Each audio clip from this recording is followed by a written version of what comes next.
kita semua. Come on, umat pilihan Allah, dengarlah panggilannya untuk menggenapi firman-Nya. Sekaranglah waktunya untuk berdiri bagi bangsa ini. Mari maju umat pemenang. Shalom, selamat pagi. Shalom. Shalom. Selamat pagi semua, juga Bapak Ibu Saudara yang ada di rumah. Saya mengucapkan selamat pagi, selamat ibadah. Untuk pada pagi hari ini kita boleh bersama-sama. Tuhan boleh lindungi, Tuhan boleh jagai kita sampai pada pagi hari ini kita rasakan kebaikan Tuhan. Sebelum kita mulai, mari kita tundukkan kepala kita berdoa. Bapa di surga, kami mengucap syukur Tuhan buat pagi hari ini. Terima kasih Tuhan, kalau kami bisa bangun dengan tubuh yang sehat, dengan kekuatan yang baru, itu karena anugerah-Mu kepada kami Tuhan. Pada pagi hari ini Tuhan, semua kami yang hadir, Kau memberkati kami Tuhan. Yang ada di rumah-Mu, bahkan kami semua yang ada di rumah-rumah kami masing-masing Tuhan, Kau berkati kami, supaya kami boleh merasakan hadirat-Mu Tuhan. Sukacita-Mu turun di setiap kami pada pagi hari ini Tuhan. Terima kasih Tuhan, terima kasih. Biarlah dari awal, pertengahan sampai akhirnya Tuhan, Engkau memimpin, Engkau merapi kami semuanya, dan Engkau senantiasa ada di tengah-tengah kami Tuhan. Kekuatan dan perlindungan daripada-Mu Tuhan boleh kami rasakan sepanjang ibadah kami Tuhan. Terima kasih Bapa, terima kasih Tuhan. Kami siapkan hati kami, kami masuk di dalam hadirat-Mu Bapa. Haleluya, haleluya, amin. Kita tetap tundukkan kepala kita, kita tetap masuk dalam hadirat Tuhan. Terima kasih Tuhan, Engkau baik buat kami Tuhan.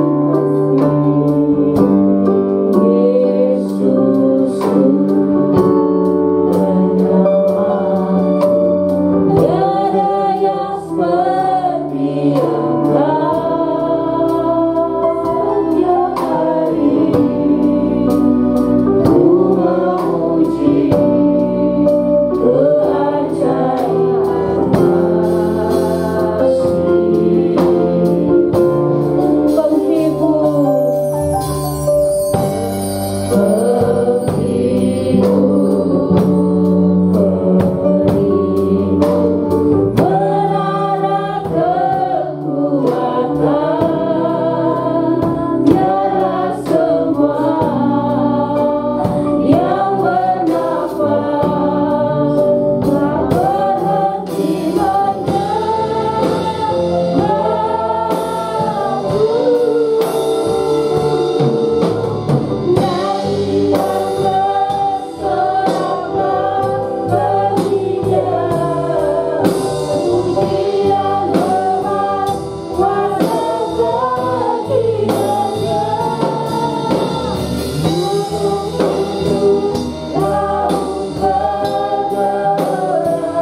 Tiada janji yang kuat ada seperti Engkau Tuhan. Janji-janji-Mu itu iya dan amin Tuhan. Pada pagi hari ini kami bersyukur kepada Engkau Tuhan. Kami merasakan hadirat-Mu, sukacita-Mu turun di tengah-tengah kami Tuhan. Terima kasih Tuhan. Yang sakit disembuhkan Tuhan. Yang beban berat dilepaskan pada pagi hari ini. Engkau penghibur bagi kami Tuhan. Engkau kesukaan bagi kami Tuhan. Terima kasih Tuhan. Hadirlah di tengah-tengah kami. Kami siap memuji Engkau. Kami siap menyembah Engkau Tuhan. Sukacita turun di atas kami. Terpujilah nama-Mu Tuhan. Haleluya. Haleluya. Amin. Bapak Ibu Saudara kasih oleh Tuhan, kita tetap masih berdiri. Saudara merasakan sukacita. Kita percaya yang melangkah dari rumahnya ke tempat ini pasti dengan satu hal. Aku percaya Tuhan ada di tengah kita. Amin. Haleluya. Itu hati kita akan berkata, aku mau melangkah ke rumah Tuhan karena aku tahu Dia selalu ada untuk aku. Amin. Haleluya. Kita nyanyikan pujian Roh Kudus tercurah di tempat ini.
Dan Dia bangkit, Dia punya kemenangan. Dan hari ini kita rasakan curahan Roh Kudus. Amin. Saudara, kita nyanyi kalau Roh Kudus curah kita tangan kita ya semuanya ya. Oke, yuk kita nyanyi sama-sama. Haleluya. Saudara, semua walaupun kita pakai masker kita tetap tersenyum. Amin. Haleluya.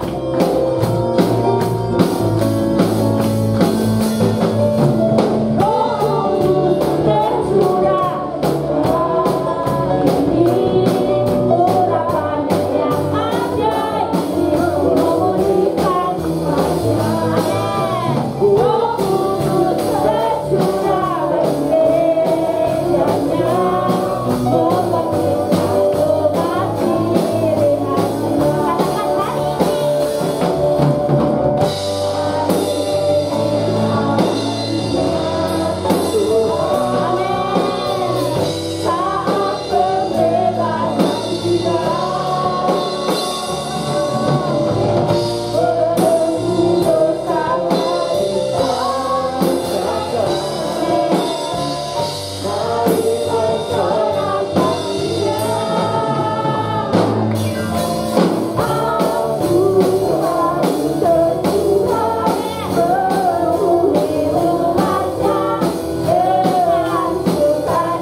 kuasa Tuhan bagi kita.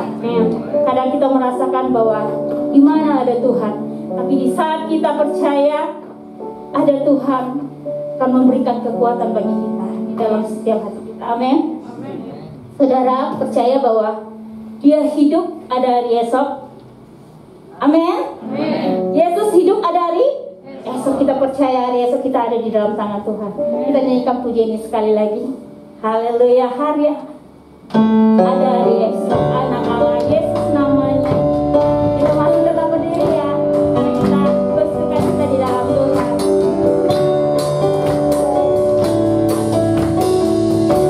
Katakan siapa?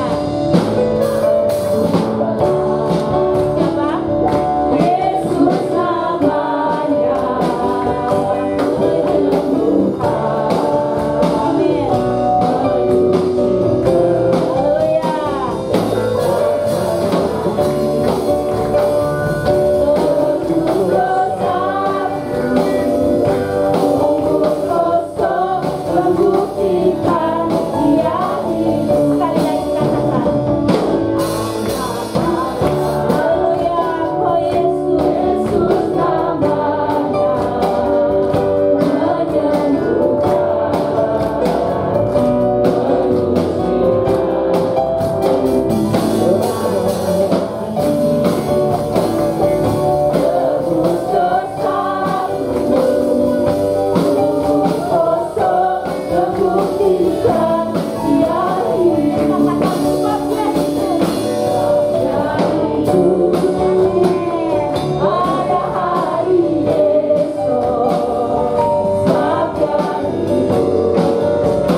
Terima kasih Tuhan.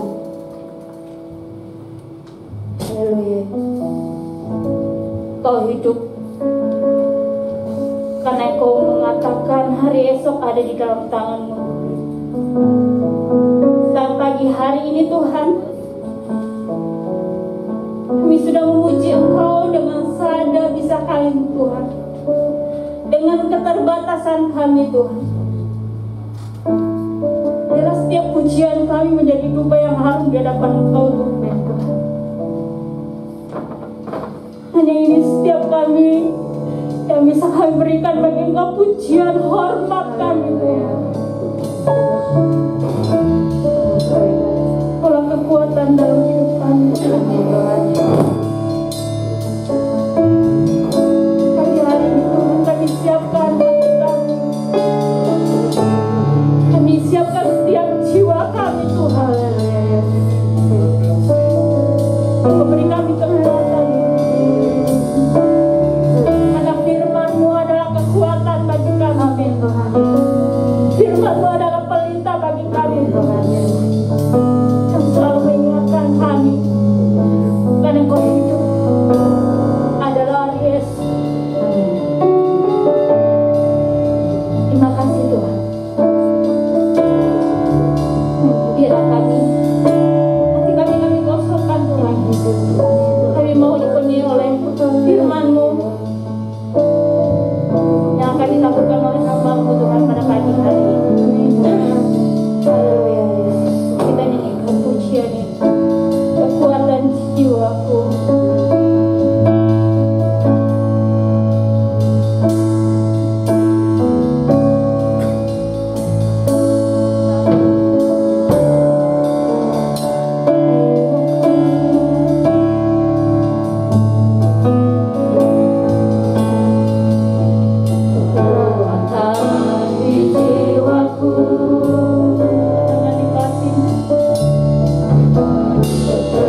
menyembah-Mu. Kiranya hati kami telah gembur, siap ditanam oleh firman Tuhan. Terima kasih Tuhan atas hari ini yang masih Kau berikan buat kami semua untuk dapat memuji, menyembah, bahkan mendengarkan kebenaran firman-Mu pada pagi hari ini. Tuhan Yesus, bersabda Tuhan, berikanlah kami hati untuk dapat menerima firman-Mu dengan penuh sukacita, agar dapat kami renungkan, dapat kami implementasikan dalam kehidupan kami sehari-hari. Tuhan, kiranya Kau pakai hamba-Mu yang tidak ada apa-apanya ini Tuhan, jadi saluran melalui firman-Mu menjadi berkat buat kami semua. Tuhan, kami siap menyambut firman-Mu dengan penuh sukacita. Terima kasih Tuhan, bersabdalah dalam nama Tuhan Yesus kami telah berdoa bersyukur. Haleluya, haleluya, amin. Ya, shalom semua, Bapak Ibu, saudara-saudari terkasih, baik yang di rumah maupun yang di gereja GBI 178. Saya percaya kita semua siap untuk mendengarkan kebenaran firman Tuhan. Amin. Nah, ini saya buka aja ya, tetap mengap. Ya, sesuai dengan tema yang diberikan kepada kami ya dari BPD, yaitu mengenai tema kita disiplin rohani. Ya, disiplin rohani.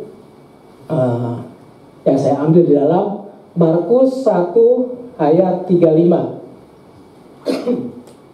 Markus 1 ayat 35, demikian firman Tuhan.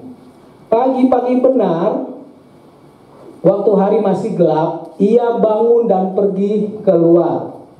Ia pergi ke tempat yang sunyi dan berdoa di sana. Ya, demikian firman Tuhan. Satu ayat aja, ayat 35. Siapa yang dimaksud ia bangun?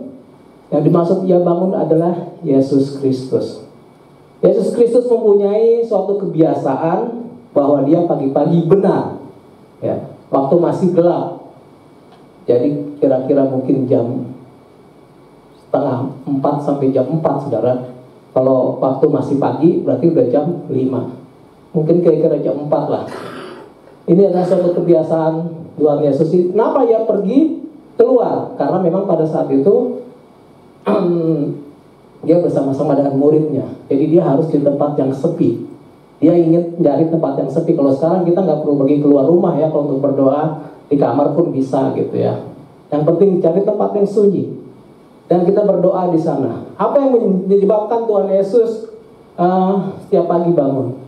Setiap dia mau pengajaran, setiap dia ingin mengajar, diawali oleh doa pagi, doa subuh malah biasa bisa dikatakan ya. Dia membangun suatu hubungan yang erat dengan Allah Bapa di surga, membangun komunikasi, sehingga pelayanan sebagai manusia sungguh luar biasa. Amin, saudara.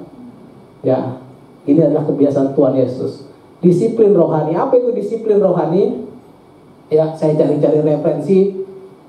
Ya, saya kurang serap gitu ya. Tapi akhirnya saya mendefinisikan sendiri apa itu arti disiplin. Ya, disiplin rohani. Disiplin dulu ya. Disiplin itu adalah melakukan hal-hal yang biasa, tetapi dilakukan dengan taat dan setia, dan konsisten berulang-ulang, sehingga menghasilkan sesuatu yang luar biasa. Paham nggak? Coba tanya kiri kanannya, paham nggak gitu? Ya, melakukan hal-hal yang biasa, ya, lakukan hal-hal yang biasa, tetapi dilakukan dengan taat dan setia, dan konsisten berulang-ulang, sehingga menghasilkan sesuatu yang luar biasa. Itu disiplin secara umum. Tapi disiplin secara rohani ditambah lagi, semakin serupa seperti karakter Yesus Kristus, berulang-ulang, taat dan setia gitu ya, konsisten dan berulang-ulang. Karakter Tuhan Yesus. Ada satu cerita saudara, kisah nyata ya, supaya lebih paham. Maksudnya adalah waktu di India ceritanya, ada seorang yang dinamakan, ini dinamakan forest man from India. Artinya dia orang hutan dari India. Ya, apa yang dia lakukan? Dia melakukan hal-hal yang biasa. Daerah dia tandus, gersang. Lalu apa yang dia lakukan? Dia mengambil beberapa cabang pohon, ya, ranting. Lalu apa yang dilakukan? Dia bawa jalan selama 20 menit. Akhirnya dia menyeberang sungai. Setelah menyeberang sungai, ditambah lagi jalan kaki 2 jam. Apa yang dia lakukan? Dia menanam pohon dari cabang-cabang itu. Dia ingin daerah dia tidak tandus lagi. Banyak biota-biota, bahkan hewan-hewan pergi dari daerah dia. Bahkan untuk bertanam, dia petani ya, bertanam, bercocok tanam pun sudah nggak bisa. Dia berasal dari India Utara. Dia melakukan sendiri hal tersebut. Apa yang dia lakukan hari lepas hari, bulan demi bulan, bahkan tahun demi tahun. Berapa lama dia lakukan? 40 tahun, saudara. 40 tahun dia lakukan. Nama laki-laki ini Jadi Paying, ya. Mungkin ada yang tahu atau nggak tahu ya. Kalau artis drama Korea mungkin tahu kali ya. Tapi Jadi Paying harus tahu, saudara ya. Jadi Paying ini dia mengasah sesuatu yang luar biasa pada saat itu. Ya, makanya dia disebut Forest Man from India. Mungkin untuk lebih detailnya, mau lihat filmnya agak sedikit. Coba dinyalakan filmnya mengenai Jadi Paying. Jadi Paying ini orang yang begitu luar biasa, melakukan hal yang biasa tapi bertindak yang luar biasa. He lives in a modest home in northern India. But next to his home, he saw trees were dying. Ini Jadi Paying, was flooding, the animals were fleeing, and the land was disappearing. He saw deforestation. But instead of doing nothing, this farmer did something very simple. He planted a tree. Every day, he cut a branch from his tree, walked for 20 minutes, took a boat, crossed a river, and walked for 2 hours more to get to an empty piece of land with nothing in it and planted a tree. This is amazing! He did that day after day after day for 3 months a year, year after year, for 40 years, until his trees turned into a forest. A real, green, beautiful forest that went from this to this.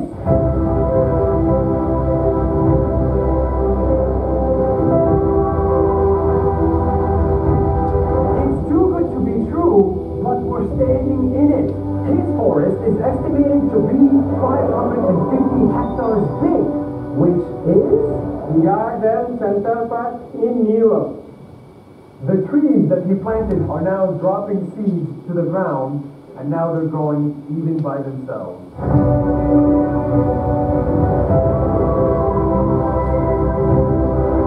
And after many years, animals started showing up at his forest. Elephant, tiger, rhino, deer. His forest attracted wildlife and greenery, and it has become possible for him to farm in it and make a living. One day, this farmer was discovered by the local media, and he turned into a sensation in his country. People called him Forest Man of India. Presidents who... Ya, itu ya, Jadi Paying ya. Orang biasa melakukan hal yang biasa, tetapi secara konsisten, berulang-ulang dengan taat dan setia. Bagaimana dengan kita? Ya, selama 40 tahun dia melakukan hal tersebut tanpa meminta ini dan itu. Apa arti taat dan setia, saudara? Ya. Arti taat dan setia itu adalah secara kamus besar adalah berpegang teguh pada suatu pendirian atau keyakinan tanpa syarat. Ya. Dalam Wahyu 2 ayat 10 demikian firman Tuhan. Jangan takut terhadap apa yang harus engkau derita. Sesungguhnya iblis akan melemparkan beberapa orang di antaramu ke dalam penjara supaya kamu dicobai. Dan kamu akan beroleh kesusahan selama 10 hari. Hendaklah engkau setia sampai mati, dan aku akan mengaruniakan kepadamu mahkota kehidupan. Ya. Kita harus tetap taat dan setia. Apapun masalah saudara, pergumulan saudara, ya sudah tertulis dalam Wahyu, kita akan menderita. tentunya penderitaan kita akan berbeda-beda satu dengan yang lainnya. Kemarin kita merayakan Paskah, ya, masing-masing pasti mempunyai tanggung jawab salib, ya. Kita semua harus memanggul salib. Masalah saudara mungkin berbeda dengan masalah saya satu dan yang lain, tapi yang diminta oleh Tuhan adalah hendaklah kamu tetap setia sampai mati, ya, dan kita akan diberikan mahkota kehidupan. Ya, saya teringat kisah di dalam Daniel, ya, Daniel pasal 3, satu perikop, ya, cerita ini cukup terkenal, ya, bahwa Nebukadnezar mempunyai 3 pegawai yang membantunya, yaitu Sadrak, Mesak, dan Abednego. Raja meminta agar mereka menyembah patung emas yang dibuatnya, tetapi mereka tidak mau menyembahnya karena mereka lebih taat kepada Allah Bapa di surga, Allah Bapa bangsa Israel, daripada patung buatan Nebukadnezar. Lalu apa yang terjadi, saudara? Karena dia melanggar perintah raja, justru mereka dimasukkan ke dalam tungku api, ya, berikan, ya, dan tungku api terbakar. Bahwa pasukan kerajaan Nebukadnezar pun sampai terbakar, belum sampai ke tungku sudah terbakar, saudara, ya. Dan mereka dicemplungkan ke dalam situ. Tapi apa yang terjadi? Yang terjadi mereka tidak terbakar. Mujizat Tuhan ada pada saat itu, ya, karena ketaatan dan kesetiaan mereka. Bahkan Raja Nebukadnezar pun sampai bertobat dan mengakui Allah yang disembah oleh Sadrak, Mesak, dan Abednego adalah Allah yang hidup, ya. Allah kita Allah yang hidup, bukan Allah yang mati, ya. Itu arti taat dan setia. Seringkali kita itu taat dan setia, ya, tetapi seringkali juga ada udang di balik bakwan, gitu, ya. Ini yang tidak boleh.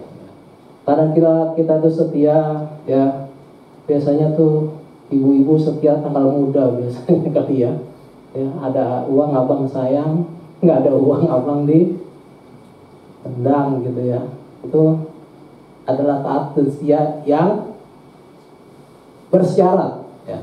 Saudara bekerja digaji 4 juta misalkan UMR, saudara lama-lama mengeluh, lalu sudah mulai tidak taat dan setia, lalu ditambahkan, lalu saudara tambahkan gajinya, lalu saudara menjadi taat dan setia lagi, gitu, ya. Itu adalah taat dan setia yang bersyarat, ya. Tuhan tidak menghendaki seperti itu, ya. Kita harus taat dan setia, udah taat dan setia aja, apapun resikonya, sampai mati pun kita harus taat dan setia secara rohani, ya. Ada satu cerita, saudara, ya. Suatu cerita ini mengenai suami istri yang masih muda, gitu, ya. Istri ini sebenarnya ingin manja-manjaan, ya, sama suaminya karena mau Valentine. Biasa kan mau Valentine begitu, kan. Tanya ke istrinya, ke suaminya, "Mas, dulu waktu kita pacaran, setiap mau Valentine, Mas sering ngasih kado spesial loh buat saya," katanya. Tapi mungkin si istri ini nggak tepat waktu, gitu, ya. Karena dia tidak lihat situasi dan kondisi. Lalu suaminya malah menjawabnya keselin, gitu, ya. "Nah, hadiah apaan?" katanya. "Mah, di mana-mana juga nelayan kalau udah dapat ikan nggak perlu umpan lagi," katanya. Dibilang istrinya, "Sewot." "Oh, berarti saya sama dengan ikan dong, ya," katanya. "Mentang-mentang udah dapat, jadi nggak perlu dikasih umpan lagi," gitu, dalam hati istrinya. Istrinya sewot, gitu, ya. Pas malam hari juga istrinya masih sewot sama suaminya. Lalu pada saat malam hari, istrinya tidur dan dikunci kamarnya. Suaminya gedor-gedor dari luar tuh, "Mah, buka dong, saya juga mau tidur nih," katanya, gitu. Istrinya ngomong dari dalam, "Pak, mana ada Pak nelayan tidur sama ikan," katanya, gitu. Ya, jadinya begitu, saudara, ya. Karena ada sesuatu, karena ada yang diingini, baru kita taat dan setia. Tidak boleh, ya. Jadi kita harus tetap taat dan setia apapun kondisinya, apapun penderitaannya, apapun pergumulannya. Namanya melatih diri secara rohani, tetap kita harus lakukan. Lalu yang kedua, arti konsisten. Tadi taat dan setia. Yang kedua ada arti konsisten. Apa itu arti konsisten? Konsisten itu artinya tetap dan terus menerus, tidak berhenti dalam satu titik, dia terus menerus melakukannya. Di dalam Ulangan 6 ayat 7, demikian firman Tuhan dikatakan, haruslah engkau mengajarkannya berulang-ulang kepada anak-anakmu dan membicarakannya apabila engkau duduk di rumahmu, apabila engkau sedang dalam perjalanan, apabila engkau berbaring, dan apabila engkau bangun. Jadi harusnya terus berulang-ulang, harus diingatkan berulang-ulang, harus latihan berulang-ulang. Jangankan anak-anak ya, kadang-kadang kita yang dewasa juga diingatkan, dikasih tahu untuk ngeyel biasa. Kadang-kadang udah tahu harus pakai di jalan raya harus pakai masker, tetap aja ada yang ngeyel nggak pakai. Dikasih tahu malah marahan dia, ya seringkali terjadi begitu ya. Ya sepele-sepele aja lah. Kadang-kadang kalau dikasih tahu ditegur itu, dinasehati itu identik dengan ditegur. Kalau orang Indonesia kadang-kadang begitu ya. Padahal dikasih tahu itu adalah untuk hal yang baik. Kenapa harus konsisten dan terus-menerus dan berulang-ulang? Ya, karena dalam konsisten itu akan menimbulkan ketekunan. Dalam ketekunan akan menimbulkan tahan uji. Dan dari tahan uji timbul suatu pengharapan ya. Itu adalah Roma 5 ayat 4. Ya, demikian firman Tuhan. Dan ketekunan menimbulkan tahan uji, dan tahan uji menimbulkan pengharapan. Ya, terus menerus. Saudara tahu Adere ya? Adere ya, badannya berotot ya. Apa sih yang dilakukan sama Adere? Adere itu mengangkat dumbbell mulai dari 5 kilo. Lah gampang ya 5 kilo. Melakukan hal yang biasa. 5 kilo gitu ya, setiap hari dan konsisten. Karel juga bisa ngangkat 5 kilo. Lalu apa yang membedakan kok Adere bisa badannya seperti itu? Karena dia konsisten. Sedangkan kita sekali-sekali maunya langsung 20 kilo. Yang terjadi bisa pecah pembuluh darah. Tapi Adere melakukannya dengan konsisten. Mulai dari 5 kilo dilakukan, lama-lama badan yang mulai kuat, mungkin merasa kurang, jadi 10 kilo. 10 kilo merasa kurang, jadi 15 kilo. Dari 15 kilo bisa 20 kilo. Lama-lama terbentuk badan seperti Adere. Tidak instan, tidak langsung seperti itu. Lakukan apa? Hal yang biasa. Apa bedanya kita dengan Messi? Gocek-gocek bola ya. Pas Eli juga jago kali gocek-gocek bola ya. Bisa gitu ya. Tapi apa yang membedakan? Yang membedakan itu konsisten, terus menerus. Ya, lakukan lagi sehingga menjadi expert di bidang masing-masing. Ya. Itu arti konsisten. Lalu bagaimana kita untuk memulai kebiasaan atau membentuk disiplin secara rohani? Yang pertama, kita harus tahu dulu tujuan yang jelas. Disiplin rohani ini buat apa? Gitu ya. Kalau kita nggak tahu tujuannya, kita akan bingung mau ngapain. Ya, di dalam Yosua 24 ayat 15, Yosua 24 ayat 15, demikian firman Tuhan, tetapi jika kamu anggap tidak baik untuk beribadah kepada Tuhan, pilihlah pada hari ini kepada siapa kamu akan beribadah. Allah yang kepadanya nenek moyangmu beribadah di seberang sungai Efrat, atau Allah orang Amori yang negerinya kamu diami ini.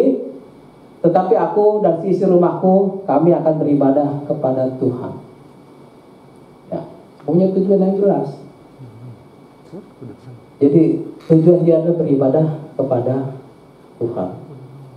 Saudara ya, saudara mungkin bisa membayangkan ya, kalau saudara main basket, ada 2 tim ya, tim 1, tim 2. Seandainya tidak ada ring basket, apa yang terjadi saudara? Tidak ada ringnya. Mereka tidak punya tujuan. Ngapain dia rebut-rebutin bola? Ya, 2 grup merebut-rebut bola buat apa? Karena tujuan akhirnya bermain basket itu apa? Tujuannya adalah memasukkan bola sebanyak-banyaknya ke keranjang basket. Kalau tidak ada keranjang basket, ya lebih baik kita tidak akan tahu skornya berapa. Kita tidak akan tahu yang menang siapa. Kita tidak tahu siapa yang lebih unggul di antara 2 grup ini. Karena tujuannya jelas, memasukkan bola sebanyak-banyaknya ke ring basket, itulah sebagai pemenang. Ya, makanya kita harus menyelesaikan yang kuat, memiliki tujuan yang jelas. Kalau saudara punya tahu tujuan yang jelas dalam disiplin rohani, saudara akan melakukan hal-hal yang benar secara rohani. Itu yang pertama ya, tujuan yang jelas. Ayat Yosua 24:15 ini karena kenapa? Karena Yosua mempunyai komitmen, dia bertekad membawa seluruh keluarganya untuk tetap taat menyembah Allah. Walaupun di sekeliling mereka banyak orang-orang yang menyembah berhala. Ini kisah mengenai Yosua ya. Tapi Yosua menghadapi tantangan tersebut, dia tetap berkomitmen ingin membawa dirinya dan keluarganya untuk tetap menyembah kepada Allah bangsanya Israel. Itu memiliki tujuan yang jelas. Nah, yang kedua apa? Melatih diri secara berulang-ulang. Ya, konsisten yang tadi ya. Melatih diri secara berulang-ulang. Ya, dalam 1 Timotius 4 ayat 8, demikian firman Tuhan, latihan badan ini terbatas gunanya, tetapi ibadah itu berguna dalam segala hal, karena mengandung janji baik untuk hidup ini maupun untuk hidup yang akan datang. Ya, latihan badan itu terbatas gunanya. Apalagi kalau udah bicara faktor U gitu ya. Kalau udah bicara faktor U, terbatas memang. Dulu badannya langsing, setelah 40 ke atas jadi langsung gitu ya. Terbatas. Memang seperti itu ya. Tetapi ya, beribadah itu berguna untuk segala hal karena mengandung janji. Jadi yang kita kejar itu adalah kebutuhan yang akan datang. Hidup di dunia ini boleh menjadi berkat buat Tuhan, buat kita sesama, tetapi mempunyai misi yang utama adalah untuk hidup yang akan datang. Bicara hidup yang akan datang artinya adalah kekekalan. Seringkali kita berdoa gitu ya, seperti berdoa rohani gitu ya. Tapi sebenarnya doa kita itu adalah hal-hal yang sifatnya jasmani. Ya kan? Apa itu biasanya? Minta berkat, minta bertambah aset, minta bertambah omset, minta karirnya baik, bagus gitu ya, punya dapat kekuasaan, dapat popularitas. Itu sebenarnya kebutuhan jasmani, bukan kebutuhan rohani kita. Ya, pernah nggak kita sekali-sekali berdoa ya, minta kepada Tuhan, Tuhan saya ingin agar lebih taat dan setia padamu gitu. Atau Tuhan tolong hajar saya bila saya menyimpang dari kebenaran firman-Mu. Pernah nggak berdoa begitu? Ya, pernah kita berdoa, Tuhan ajar saya untuk hidup kudus dan saleh di hadapan-Mu, sehingga aku semakin sempurna di hadapan-Mu. Itulah kebutuhan rohani kita, saudara. Kalau masalah kebutuhan jasmani, sesungguhnya Tuhan telah mencukupkan dalam segala hal. Ya, mungkin tidak lebih, tapi cukup. Apalagi zaman sekarang, aduh saya ngeri loh lihat zaman sekarang ini, ya. Bahkan orang tua itu memberi motivasi anak-anaknya terobsesi untuk kaya. Padahal yang benar adalah ajarlah anak-anak itu terobsesi untuk bahagia, saudara, bukan menjadi kaya. Karena pada saat kita ingin kaya, obsesinya tidak tercapai, dia akan melakukan segala hal agar untuk menjadi kaya. Itu yang bahaya. Segala hal tuh yang bahayanya apa? Karena bisa melanggar agama, bisa melanggar hukum, ya.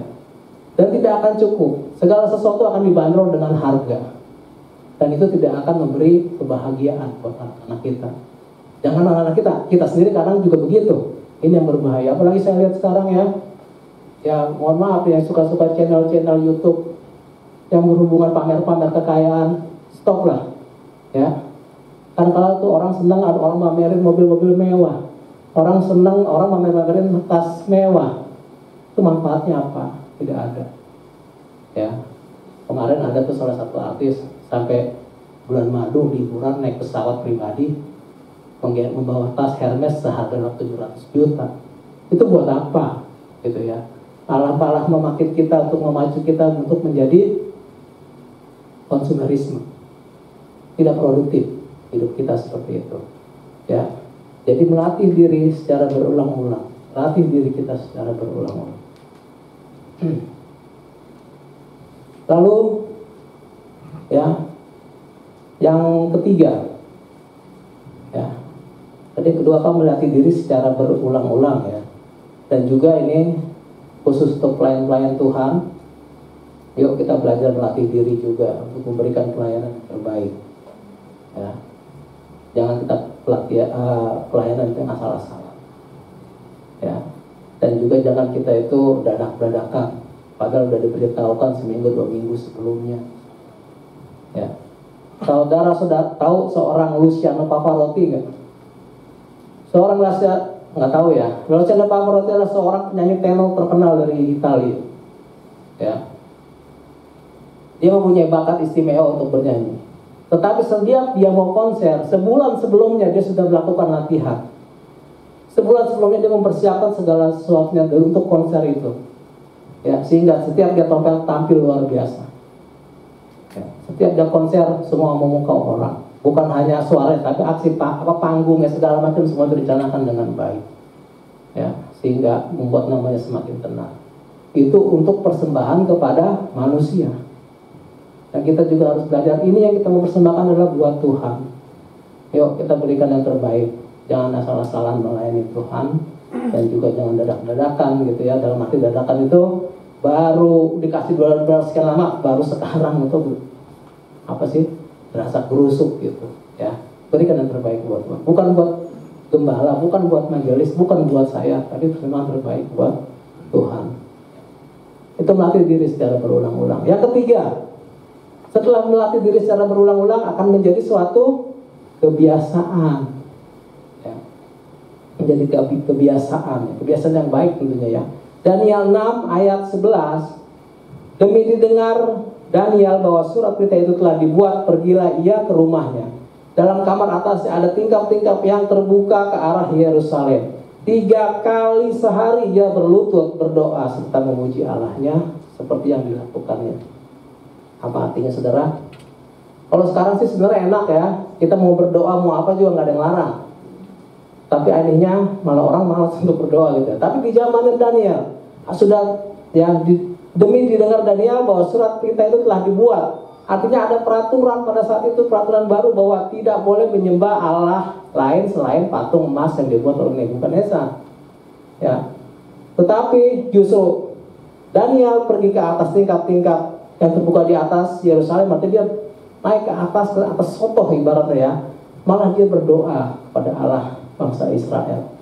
Ya, 3 hari sekali dia berlutut berdoa serta memuji Allahnya.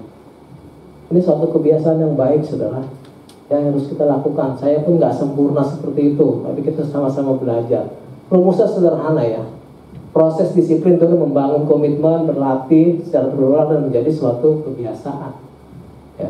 Ini kebiasaan yang baik harus dilakukan. Kadang-kadang kita bangun pagi, bangun subuh, apa yang dilakukan? Bisa sih bangun pagi, bangun subuh. Ya, pertama mungkin megang gadget kali ya. Lihat dulu, jawaban si ini apa ya kemarin ya, message-nya ya. Aduh, ini apa sih kemarin? Ya, ini seru nih Facebooknya kemarin. Apa sih media sosialnya enak nih dilihat. Mungkin ke situ dulu kita lihat.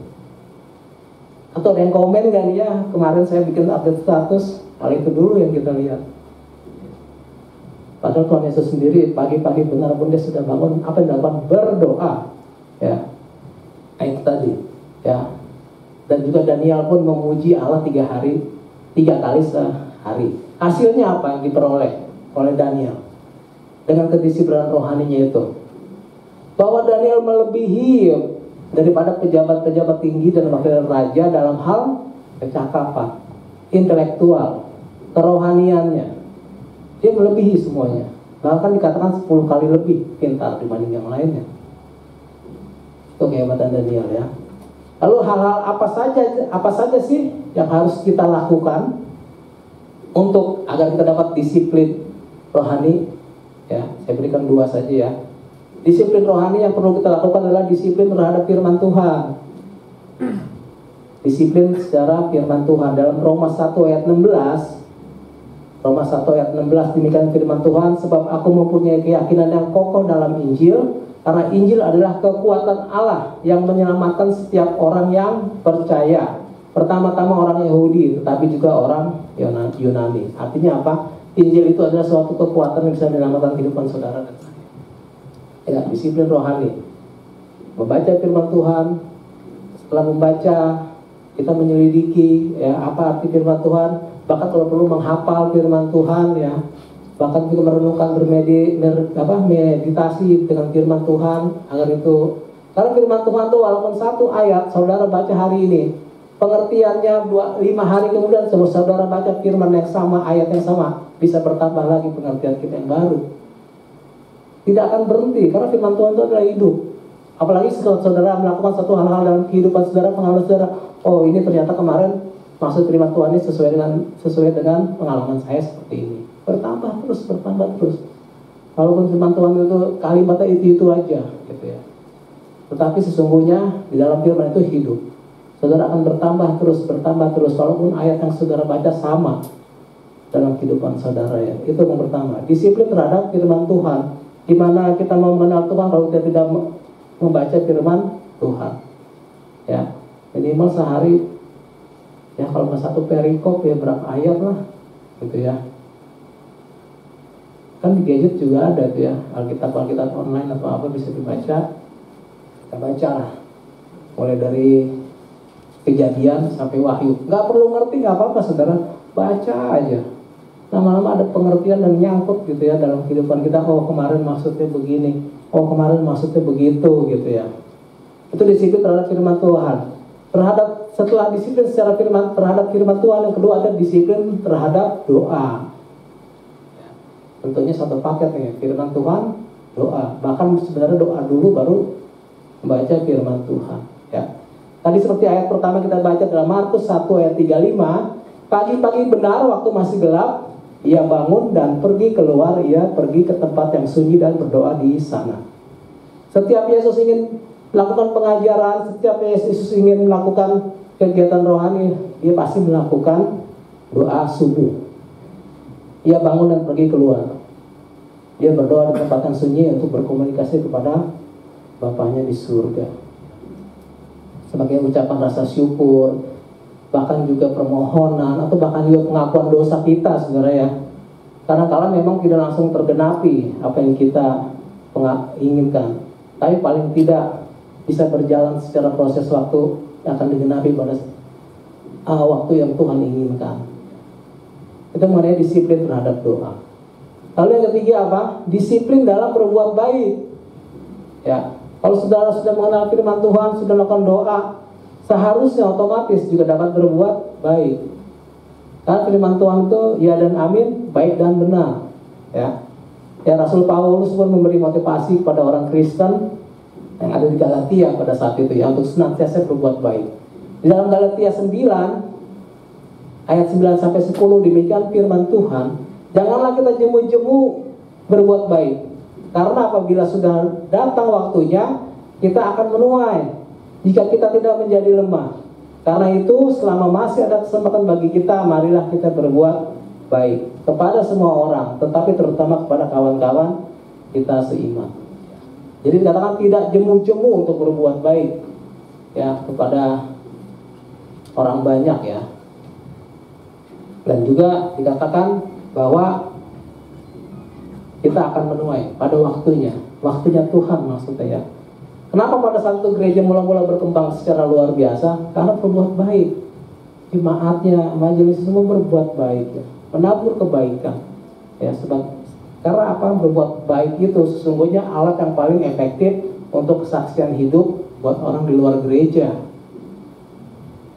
Kalau firman Tuhan khotbah cuma di dalam gereja, tapi di luar adalah sikap kita terhadap orang lain. Berbuat baik kan harus punya modal, harus punya uang Pak untuk membantu orang. Enggak perlu ya, berbuat baik tidak harus berupa uang. Berbuat baik bukan tidak harus berupa harta ya, banyak caranya. Salah satunya misalkan saudara naik bis atau naik kereta api ya, saudara laki-laki pada saat duduk lalu ada nenek-nenek lewat ya, enggak kasihan, itu udah berbuat baik. Saudara kasih tumpangan, kasih duduk. Jangan ada nenek-nenek lewat pura-pura nggak ngeliat gitu ya, malah duduk gitu kan, neneknya di samping dia gitu, kasih dia tempat, itu sudah berbuat baik. Tapi giliran cewek cantik dari jauh udah lihat sih ya, ini aja kasih tempat duduk deh biar saya yang berdiri gitu. Nenek dia nggak lihat, cewek cantik dia dikasih duduk. Mbak sini mbak duduk mbak, dia berdiri. Itu namanya berbuat baik sekaligus modus biasanya. Yang seperti itu ya, langsung terjadi obrolan kan, ya seperti itu. Mbak mau kemana? Ke Jakarta. Sama dong gitu ya. Ke Jakartanya kemana mbak? Mau kerja. Mau kerja, sama dong. Kerjanya di mana? Di Karetengsin. Sama dong, samain aja terus semuanya ya. Ujung-ujungnya modus, ujung-ujungnya minta nomor telepon tuh biasanya kayak gitu tuh ya, sambil menyelam minum air. Sedangkan nenek-nenek yang lewat didiemin ya. Tidak perlu modal. Kadang-kadang juga saudara bisa memberi donor darah ke PMI. Perlu modal nggak? Enggak. Jadi, kalau yang namanya berbuat baik itu nggak harus berupa uang, harus berupa harta. Kita bisa, saudara memberi senyum sama orang aja sudah berbuat baik loh. Katanya ya, dengan kita senyum itu adalah menyebabkan orang lain juga ikut tersenyum ya, latah gitu ya, tersenyum. Nggak usah jauh-jauh dah, saudara pagi-pagi mau ke tempat keramaian, saudara mandi pagi aja itu udah berbuat baik. Karena orang lain jadi nggak kebauan gitu, itu udah berbuat baik. Sederhana kan, berbuat baik itu nggak susah ya. Jadi kita harus lakukan yang terbaik. Apa nggak enak orang di sebelahnya ngeliat saudara wangi, ya kan? Wangi, parfumnya wangi, apanya wangi gitu ya.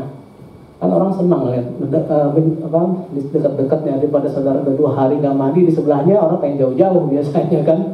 Ya itulah. Ya, disiplin terhadap doa, disiplin terhadap berbuat baik ya. Dan Tuhan Yesus pun mengatakan apa?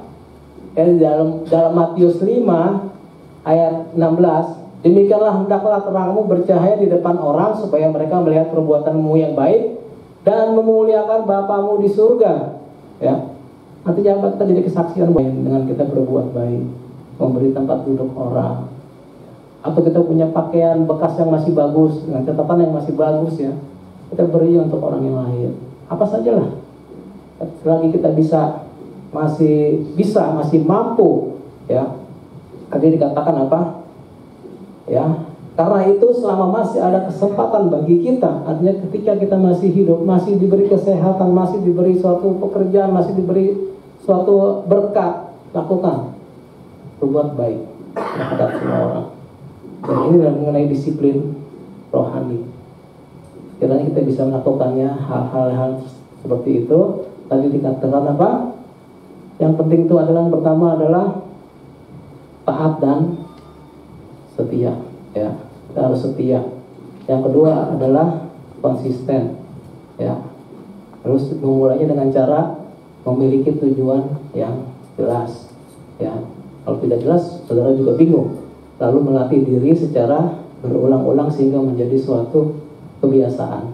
Kebiasaan apa? Mendisiplinkan diri secara rohani agar kita semakin hari semakin serupa seperti Kristus. Ya, jangan kita bilang setia, tapi kita susah ya. Saudara tahu binatang yang paling setia apa? Binatang yang paling setia itu buaya. Ya, buaya itu dia setia dengan pasangannya. Tapi dengan catatan kalau di air, ya, kalau di air, jangan sampai itu buaya naik ke darat. Karena namanya menjadi buaya ya Bu ya. Bu, usahain itu buaya-buaya itu jangan sampai ke darat ya Bu. Selama dia di air dia setia. Selama dia di air dia nurut. Ini sebenarnya artinya dalam loh ya. Tapi dalam bentuk kocak aja. Usahakan dia tetap di air, usahakan dia menjadi tenang, sejuk. Dia gak akan kemana-mana deh. Dia akan di situ aja setia sampai mati dengan pasangannya. Itu buaya. Kalau di air tapi ya. Ya itulah firman Tuhan. Memang sulit kita untuk melakukan ini, tapi kita terus harus membangun disiplin rohani ya, tidak secara instan ya. secara simultan, membangun komitmen, melakukan secara berulang-ulang untuk kebiasaan diinginkan, meskipun tidak instan, tetapi percayalah, lambat laun kita akan semakin kuat, kita akan semakin serupa seperti Yesus Kristus. Amin. Amin. Yuk, mari kita bersatu dalam doa. Bapa dalam surga, terima kasih Tuhan, Hamba-Mu telah memberitakan kebenaran firman Tuhan. Kiranya tidak terlepas begitu saja, bisa menjadi rema buat kami semua, bahkan menjadi berkat buat kami semua, bahkan dapat kami implementasikan dalam kehidupan kami hari lepas hari. Di gereja hanya sementara, tapi kehidupan sesama kami sesungguhnya ada di luar sana. Biarlah kami menjadi kesaksian hidup mengenai disiplin rohani yang telah kami pelajari, kami dengar dan renungkan hari ini, biar dapat kami implementasikan bahwa kami berbeda anak-Anak-Mu terhadap orang-orang yang lain, sehingga menjadi kesaksian hidup, bahkan menjadi saluran berkat buat orang-orang sekitar kami. Tuhan, terima kasih Tuhan, kami telah menerima firman-Mu dengan sungguh sukacita di dalam nama Tuhan Yesus. Kami bersyukur. Haleluya, haleluya, amin.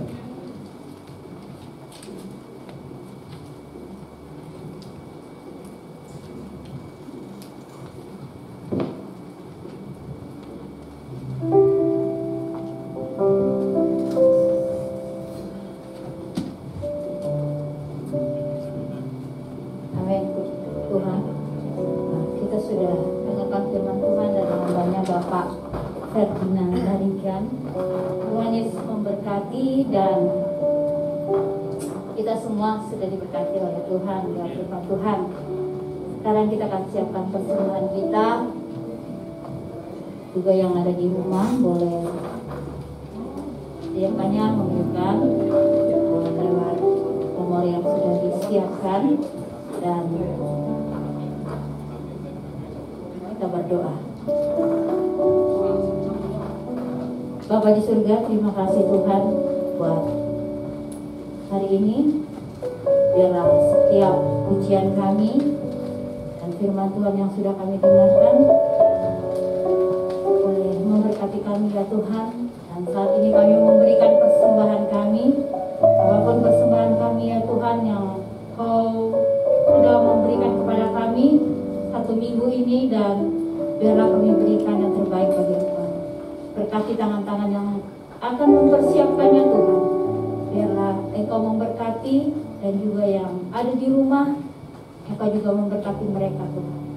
Dan kami berdoa biarlah setiap usaha pekerjaan semua anak-Anak-Mu Tuhan, Engkau memberkati. Biarlah lewat persembahan ini Tuhan, pekerjaan-Mu di tempat ini boleh diberkati. Terima kasih Bapa, kami mau memberi dengan sukacita di dalam nama Tuhan Yesus Kristus. Haleluya, amin. Ya, seperti biasa kita persembahan.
Bapak Ibu Saudara. Dan untuk laporan seminggu boleh nanti ada di grup, dan kita akan tutup ibadah kita pada pagi hari ini. Saya sekali lagi sebelum kita sama-sama bangkit berdiri, kita akan bersyafaat kepada Tuhan.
Bapa, di dalam nama Tuhan Yesus, kami bersyukur pada pagi hari ini Tuhan mengajarkan kami untuk kami hidup dengan penuh kedisiplinan di dalam rohani kami, bahkan dalam kehidupan dan aktivitas kami setiap hari Tuhan. ketika Engkau pagi-pagi benar pergi dan berdoa, maka Tuhan juga mengajarkan kami ya Tuhan untuk menyiapkan diri hati kami untuk mau mendisiplinkan rohani kami. Dan ketika kami bekerja juga Tuhan mau belajar kami disiplin.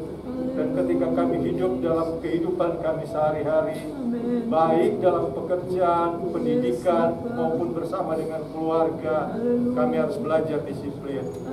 Terima kasih ketika kami datang ke gereja dan ketika kami beribadah dan melayani Engkau Tuhan, biarlah Tuhan juga mengingatkan kami untuk disiplin Tuhan. Terpujilah nama-Mu, firman-Mu yang telah memberkati kami. Tuhan memberkati hamba-Mu di dalam pekerjaan, usaha bersama dengan keluarga, istri dan anak-anaknya. Biarlah berkat hikmat daripada Tuhan tercurah dalam kehidupannya. Dan biarlah roh yang sama juga Tuhan memberkati kami semua, jemaat yang ada pada pagi hari ini, yang sedang beribadah secara offline maupun secara live streaming di rumah mereka masing-masing. Tuhan juga memberkati. Ketika Tuhan kami punya masalah, Tuhan sedang mengajarkan kami untuk disiplin, untuk mencari Engkau. Apapun masalah kehidupan kami dalam pekerjaan rumah tangga, dengan suami, dengan istri, dengan anak-anak kami percaya ketika kami bergantung dan berserah kepada Tuhan, maka Tuhan akan turun tangan memberikan hikmat kepada kami untuk kami hidup berkenan di hadapan Tuhan. Terima kasih ketika kami sedang mengalami sakit penyakit, banyak masalah dalam rumah tangga, dalam kehidupan pelayanan kami. Biarlah Tuhan terus mengajar dan mendidik kami untuk bergantung sepenuhnya kepada Engkau. Terima kasih Bapa, terima kasih untuk kasih karunia-Mu. Kami tetap berdoa agar gereja kami terus bertumbuh untuk mengenal Engkau secara pribadi dalam kehidupan kami masing-masing. Kami menyerahkan seluruh jemaat kami, seluruh pelayan-Mu Tuhan. Biarlah kami terus menjaga diri kami, disiplin di dalam protokoler kesehatan, agar kami terhindar dari segala hal-hal yang tidak kami inginkan. Terima kasih Bapa, terima kasih kami menyerahkan bangsa dan negara kami ke dalam tangan-Mu. Biarlah negara kami di dalam keadaan kondusif, memberikan hikmat dan roh yang takut akan Tuhan kepada pemimpin negara kami, baik yang ada di pusat maupun yang ada di daerah, sampai tingkat RT maupun tingkat RW. Terpujilah nama-Mu, menyerahkan untuk gereja-gereja Tuhan yang pagi hari ini sedang beribadah sampai malam hari nanti. Biarlah selama beribadah tidak ada gangguan apapun, dan kami percaya kuasa dan kemuliaan Allah di hari kebangkitan ini Tuhan tetap nyata, yang akan Tuhan nyatakan dalam kehidupan kami masing-masing. Terima kasih Bapak, kami akan berpisah melalui ibadah secara offline maupun online. Biarlah ketika kami kembali dalam aktivitas kami masing-masing, kami akan pulang. Tuhan menyertai kami semua boleh tiba dengan sukacita dan damai sejahtera. Kami akan beraktivitas, biarlah Tuhan memberkati, dan minggu depan kami tetap kembali datang ke gereja untuk beribadah. Karena itu jemaat kekasih dalam Tuhan, arahkanlah hati dan pikiranmu kepada Tuhan. Angkatlah kedua tangan serta terimalah berkat kasih karunia daripada Tuhan Yesus Kristus yang akan terus memberkati serta melindungi engkau dimanapun engkau berada. Ketika engkau sedang bekerja, Tuhan akan terus memberkati engkau. Ketika engkau bersama suami, istri, dan anak-anakmu, orang tuamu, kakak adikmu, maka Tuhan terus akan memberkati engkau. Karena Tuhan akan terus menyinari engkau dengan wajahnya dan memberikan kasih karunia. Bahkan Tuhan terus menghadapkan wajahnya kepadamu dan memberikan engkau roh sukacita, damai sejahtera hari lepas hari. Kiranya kasih dari Allah Bapa, kasih dari Allah Anak, dan persekutuan dengan Roh Kudus akan terus dan senantiasa menyertai kita semua mulai pagi hari ini sampai Maranatha Tuhan Yesus datang untuk kedua kalinya. Semua kita yang percaya, mengimani dan mengamini bahwa Tuhan Yesuslah sumber berkat, hikmat, dan pengetahuan. Sama-sama kita katakan amin.